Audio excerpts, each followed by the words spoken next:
혹시 아침에 마시는 커피 향이 예전 같지 않으신가요? 아, 나이가 드니까 그런가 보다 하고 넘어가셨을지도 모릅니다. 하지만 만약 그 냄새가 어느 날 갑자기 느껴지지 않는다면 그것은 단순히 코의 문제가 아닐 수도 있습니다. 최신 뇌과학 연구는 이렇게 말합니다. 후각 상실은 당신의 뇌가 보내는 가장 강력한 경고이자 어쩌면 당신 자신을 잃어버리는 첫 신호입니다. 냄새와 나는 대체 무슨 관계일까요? 오늘은 당신의 자아가 향기로 만들어진다는 놀라운 이야기를 들려드리겠습니다. 20세기 프랑스의 위대한 작가 마르셀 프루스트는 자신의 소설에서 이런 장면을 그렸습니다. 홍차에 적신 마들렌 과자 한 조각의 냄새를 맡는 순간 수십 년 전 어린 시절의 기억이 파도처럼 밀려왔다. 이것이 바로 프루스트 효과입니다. 냄새가 다른 어떤 감각보다 유독 강력하게 과거의 기억과 감정을 불러일으키는 현상을 말합니다. 여러분도 경험해 보셨을 겁니다. 비 오는 날 흙냄새를 맡으면 어린 시절 운동장이 떠오르고, 오래된 책 냄새를 맡으면 학창시절 도서관이 생각나고, 특정 향수를 맡으면 그 사람의 얼굴이 선명하게 그려지죠. 그런데 왜 유독 냄새일까요? 그 비밀은 우리 뇌의 구조에 숨어 있습니다. 시각이나 청각 정보는 뇌의 여러 중간 단계를 거쳐서 처리됩니다. 하지만 후각신경은 독특하게도 감정을 관장하는 편도체와 기억을 저장하는 해마로 직접 연결되어 있습니다. 마치 고속도로를 거치지 않고 지름길로 바로 가는 것처럼 말이죠. 그래서 냄새는 우리의 감정과 기억을 다른 어떤 감각보다 빠르고 강렬하게 자극합니다. 그런데 최근 이 아름다운 이야기에 충격적인 발견이 더해졌습니다. 2025년 최신 인지과학 연구들은 이렇게 말합니다. 후각 상실이 알츠하이머병의 가장 강력한 초기 징후 중 하나다. 특정 냄새를 맡지 못하는 것. 예를 들어 커피향, 장미향, 레몬향 같은 일상적인 냄새들을 잘 구분하지 못하는 것이 기억 중추인 해마의 손상과 직결된다는 것이 밝혀진 겁니다. 자, 이제 이 복잡한 과학을 쉬운 비유로 풀어볼까요? 상상해 보세요. 우리의 뇌, 특히 해마가 기억의 도서관이라면 후각은 그 도서관에서 가장 오래되고 유능한 사서입니다. 이 사서는 신비로운 능력이 있습니다. 단 한 번의 냄새만으로도 수십 년 전에 꽂아둔 기억의 책을 정확하게 찾아냅니다. 아, 이 향기. 1985년 여름이군요. 3번 서가 두 번째 줄에 있습니다. 이렇게 말이죠. 그런데 만약 이 유능한 사서가 출근을 안 하기 시작한다면 그것은 도서관 기억 저장소 자체에 문제가 생기기 시작했다는 첫 번째 신호입니다.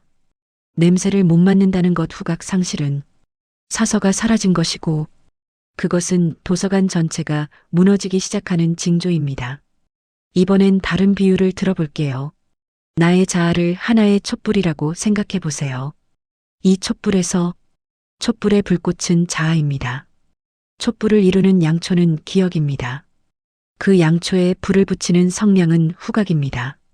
당신에게는 풍부한 기억이 있습니다. 첫사랑의 기억, 부모님과의 추억, 아이가 태어난 날의 감동. 하지만 이 기억들은 그냥 놓여있기만 해서는 당신의 자아를 밝히지 못합니다. 냄새가 있어야만 기억에 불이 붙고 비로소 당신의 자아가 환하게 빛납니다. 그런데 성냥이 사라진다면 양초는 여전히 있습니다. 하지만 그 기억에 불을 붙일 방법이 없어집니다. 결국 당신의 자아는 점점 어두워질 수밖에 없습니다. 자, 이제 이 이야기를 조금 더 깊이 들어가 볼까요? 철학적 질문 하나를 던지겠습니다. 17세기 영국의 위대한 철학자 존 로크는 이런 주장을 했습니다. 나를 정의하는 것은 육체가 아니라 기억의 연속성이다. 생각해 보세요. 당신의 몸은 10년 전과 다릅니다. 세포는 계속 죽고 새로 태어나고 피부도 늙고 머리카락도 달라집니다. 하지만 당신은 여전히 당신입니다. 왜일까요? 존 로크는 답합니다. 기억 때문이다. 어제의 나와 오늘의 나를 연결하는 것. 그것은 몸이 아니라 기억입니다. 이것은 고대 그리스 철학자들이 오랫동안 고민했던 테세우스의 배 역설과도 연결됩니다. 영웅 테세우스의 배가 있었습니다. 시간이 지나면서 배의 낡은 판자를 하나씩 새 것으로 교체합니다. 결국 모든 부품이 교체되었습니다. 질문입니다. 이것은 여전히 테세우스의 배일까요? 더 나아가, 만약 교체된 낡은 판자들을 모아서 다시 배를 만든다면 어느 쪽이 진짜 테세우스의 배일까요? 이 역설을 우리 자신에게 적용해 봅시다. 알츠하이머로 인해 후각이 사라지고 기억의 연결고리가 끊어지고 과거의 기억을 잃어버린 사람. 그 사람은 여전히 어제의 그와 같은 사람일까요? 배우자의 얼굴을 기억하지 못하고 자식들의 이름을 잊어버리고 자신이 살아온 인생의 대부분을 기억하지 못한다면 우리는 그를 같은 사람이라고 할 수 있을까요? 나를 정의하는 것은 무엇일까요? 육체일까요? 아니면 기억일까요? 그리고 그 기억의 열쇠인 냄새를 잃는다는 것은 나 자신을 잃는 것일까요? 오늘 우리는 긴 여정을 함께 했습니다. 세 줄로 정리해 드리겠습니다. 첫째, 냄새는 기억을 여는 가장 강력한 열쇠입니다. 프루스트 효과가 보여주듯 후각은 다른 어떤 감각보다 강하게 우리의 과거와 감정을 불러옵니다. 둘째, 최근 이 열쇠의 고장이 기억 상실의 첫 징후임이 밝혀졌습니다.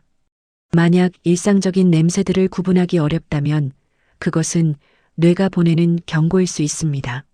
셋째, 이는 나의 정체성은 기억에 의존하는가라는 깊은 철학적 질문을 던집니다. 존 로크가 말했듯이 우리를 우리로 만드는 것은 육체가 아니라 기억의 연속성입니다. 그러니 오늘부터라도 아침 커피 향을 천천히 음미해 보세요. 산책길에 만나는 꽃 냄새에 잠시 멈춰서 보세요. 비 오는 날 흙냄새를 깊이 들이마셔 보세요.